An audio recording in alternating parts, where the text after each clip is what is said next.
Hello, this is Jagan from Growith data.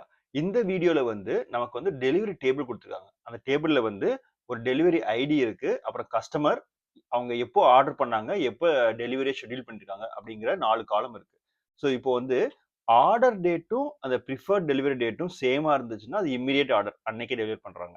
அப்படி இல்லாம மாறி இருந்துச்சு அப்படின்னா, அது ஷெட்யூல் பண்ணியிருக்காங்க. ஸோ இன்னைக்கு ஆர்டர் பண்ணிட்டு, நாளைக்கு டெலிவரி பண்ண சொல்றாங்க அப்படின்னு சொல்லிட்டு.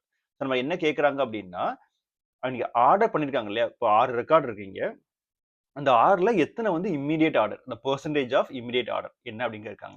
ஸோ பேசிக்கலா அதுக்கு வந்து 3 விஷயம். ஒண்ணு வந்து எப்படி நம்ம ஆர்டர் டேட்டையும், பிரிஃபர்ட் டெலிவரி டேட்டையும் பேஸ் பண்ணி அந்த இம்மீடியேட்டா, ஷெட்யூல்டான்னு ஃபிளாக் பண்றோம். 2வது வந்து எப்படி அத கவுண்ட் பண்றது? 3வது வந்து எப்படி ரேஷியோ கண்டுபிடிக்கிறது?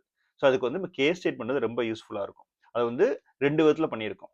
ஸோ இந்த கன்டென்ட்டோட டீடைல் எக்ஸ்பிளனேஷன் வீடியோ லிங்க் வந்து டிஸ்கிரிப்ஷன்ல இருக்கும். இந்த மாதிரி வீடியோ பார்க்கணும் அப்படின்னா, க்ரோவித் டேட்டா யூடியூப் சேனல் விசிட் பண்ணுங்க. வீடியோ பிடிச்சிருக்கும்னு நினைக்கிறேன். தேங்க்ஸ் ஃபார் வாட்சிங்.